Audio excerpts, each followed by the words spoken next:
Assalamu алейкум. Мынаны чыгарып койгулачы. Күпсайгестин складында уурулар. Начальство баш болуп полный ошол жердеги оборудованиялардын баардыгын ушинтип метке тапшырып, кабелдерди урдап, бүттүгүн жок кылып атышат да.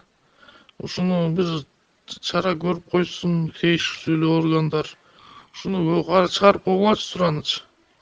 Бүт баарын урдап жок кылышты. 10 тонналап меттерди жок кылды бүттүгүн. Оборудованияларды чачып сатып атат бүттүгүн.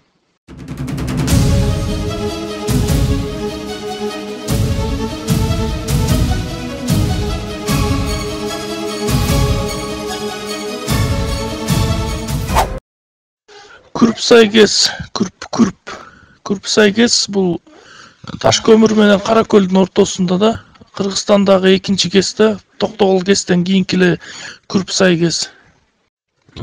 Интересно болсо бүт немелерин айтып берейин. Ким начальник, кимдин атынан кеткен, бүт айтып берем. Бирок анонимно суранычы ушуну бүт этип койгулачы. Тиешелүү органдар неметсин, чара көрсүн. Бүттүгүн урдап атышат. Эчтеке калбады, жөн эле тонналап кетип атат меттердин баардыгы. Кабелдердин, жаңы келген кабелдердин баардыгы кетип атат. Эч ким контроль кылбай атат.